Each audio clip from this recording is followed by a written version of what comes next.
नमस्कार मित्रमैत्रिणींनो, आपल्या homemade recipe या चॅनलमध्ये मी धनश्री आपल्या सगळ्यांचं मनापासून स्वागत करते। आज आपण बनवणार आहोत सुकं मटण आणि मटण रस्सा। आपला मटण रस्सा आणि सुकं मटण हे अर्धा तासामध्ये तयार होतं। चला तर मग आता आपण ते बनवण्यासाठी काय काय साहित्य लागणार आहोत ते बघूया। ही रेसिपी मी 2 जणांसाठी बनवणार आहे, म्हणून मी इथे अर्धा किलो मटण घेतलेलं आहे। मटणाला मी स्वच्छ असं धुवून घेतलेलं आहे आणि आता मटण उकडण्यासाठी मी बाकीचे सामान घेतलेलं आहे। त्यामध्ये मी थोडीशी कोथिंबीर, धने पावडर, हळद, थोडंसं खोबरं, लसूण आणि आलं घेतलेलं आहे। आता आपण जे हे साहित्य घेतलेलं आहे मटण उकडवण्यासाठी याचं वाटण करून घेणार आहोत।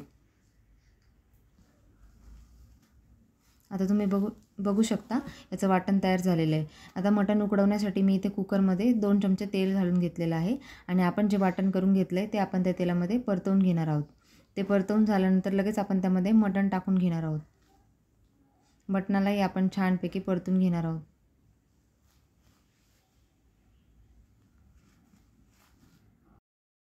आता आपण त्यावर झाकण ठेवून घेणार आहोत। त्याला अंगचं पाणी सुटेपर्यंत छान असं त्याला वाफवून घेणार आहोत।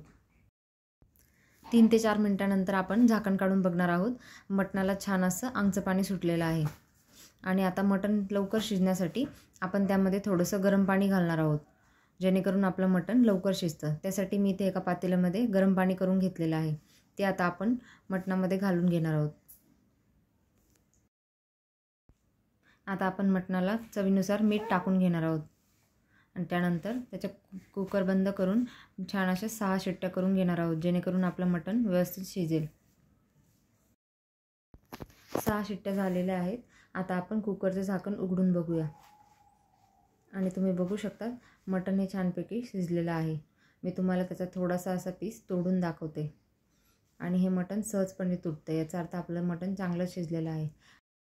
आता आपण मटण सुक्का आणि मटण रस्सासाठी एकत्र वाटण बनवून घेणार आहोत। त्यासाठी मी इथे साहित्य घेतलं आहे, थोडंसं खोबरं, कांदा, टोमॅटो, आलं, लसूण आणि त्या सर्वांना आपण कढईमध्ये थोडंसं तेल टाकून फ्राय करून घेणार आहोत।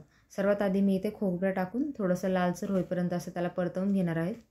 खोबरं झाल्यानंतर लगोलग आपण कांदा, टोमॅटो आणि लसूणही परतून घेणार आहोत।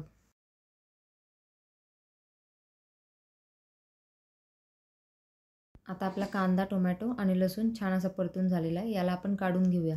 त्यामध्ये फ्लेवरसाठी आपण थोडासा पुदिनाही घालणार आहोत आणि आता ह्या सर्वांना आपण मिक्सरमध्ये याचं छान वाटण करून घेणार आहोत। आपलं वाटण अशा प्रकारे हे तयार आहे। सर्वात आधी आपण मटण सुक्का बनवून घेणार आहोत। त्यासाठी मी एका कढईमध्ये 2 चमचे तेल टाकलेलं आहे आणि मटण मसाला घातलेला आहे। त्यानंतर आपलं जे वाटण आहे ते थोडं टाकून घेणार आहे आणि त्याला छान असं परतून घेणार आहोत।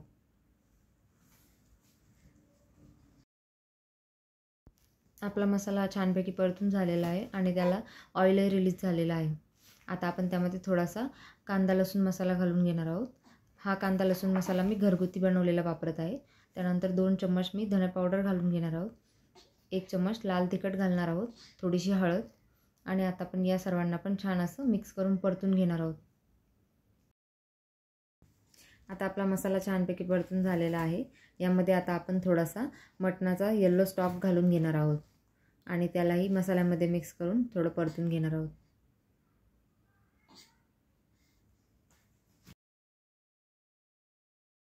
आपल्याला आपलं मटण सुक्का थोडंसं ज्युसी ठेवायचं आहे, एकदम सुकं बनवायचं नाही आहे, म्हणून आपण त्यामध्ये हा येलो स्टॉक घालून घेतलेला आहे। तुम्हाला जर आवडत नसेल तर तुम्ही नाही घातला तरी चालेल। आता आपण त्यामध्ये आपल्या उकडलेल्या मटणाच्या फोडी टाकून घेणार आहोत आणि त्याला मसाल्यामध्ये मिक्स करून छानपैकी असं परतून घेणार आहोत।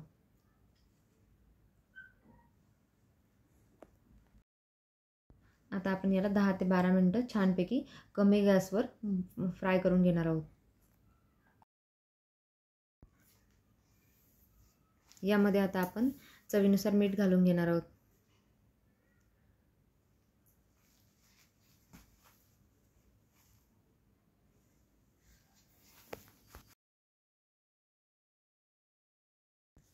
दहा मिनिटं झालेले आहे। आता आपण यामध्ये बारीक कापलेली कोथिंबीर घालून घेणार आहोत आणि 2 मिनिटांसाठी याला पुन्हा एकदा कमी गॅसवर छानपैकी परतून घेणार आहोत।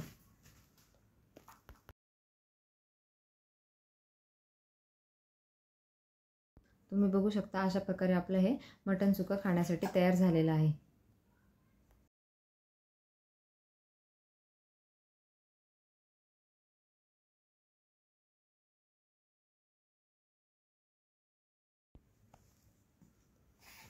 आता आपण आपला गावरान मटण रस्सा बनवणार आहोत. त्यासाठी मी इथे एका कढईमध्ये 2 चमचे तेल घालून घेतलेलं आहे. त्यामध्ये आपण मटण मसाला घालणार आहोत. मटण मसाल्यामध्येच आपण आता आपलं जे वाटण बनवलं होतं ते टाकून घेणार आहोत आणि त्याला छानपैकी परतून घेणार आहोत.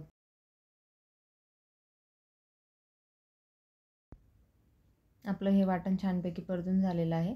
आता यामध्ये आपण घरगुती कांदा लसूण मसाला घालून घेणार आहोत. 1 चमचा लाल तिखट घालून घेणार आहोत. 2 चम्मच धणे पावडर टाकणार आहोत. आता याला आपण छानपैकी मिक्स करून परतून घेणार आहोत.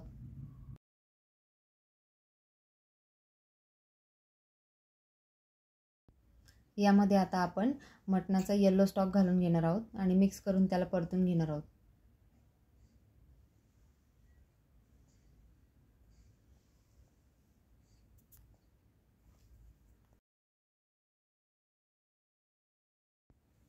यामध्ये आता आपण उकडलेल्या मटणाच्या फोडी टाकून घेणार आहोत.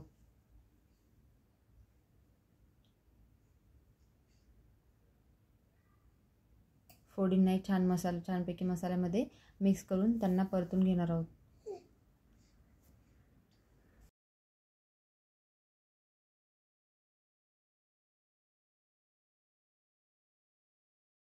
मटणाच्या फोडींना मसाल्यामध्ये छान परतून झालेलं आहे. यामध्ये आता आपण थोडंसं गरम पाणी घालून घेणार आहोत.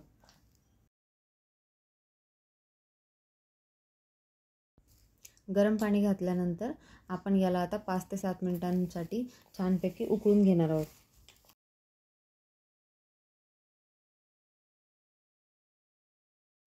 आता आपण यामध्ये चवीनुसार मीठ घालून घेणार आहोत.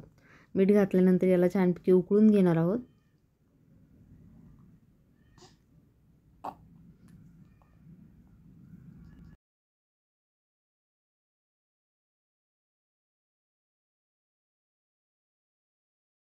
आता तुम्ही बघू शकता अशा प्रकारे आपला हा मटण रस्सा तयार झालेला आहे. आता यामध्ये आपण थोडीशी बारीक चिरलेली कोथिंबीर घालून घेणार आहोत. तुम्ही बघू शकता अशा प्रकारे हा आपला गावरान मटण रस्सा खाण्यासाठी तयार झालेला आहे. यामध्ये आता आपण बारीक चिरलेली कोथिंबीर घालून घेणार आहोत. अशा प्रकारे आपल्या ह्या मटण रस्सा आणि सुकं मटण हे दोन्ही रेसिपी अर्ध्या तासामध्ये तयार झालेल्या आहे. तुम्हाला दोन्ही रेसिपी कशा वाटल्या हे मला कमेंट करून नक्की कळवा आणि अशाच नवीन नवीन रेसिपी बघण्यासाठी माझ्या चॅनलला सबस्क्राईब करा. धन्यवाद.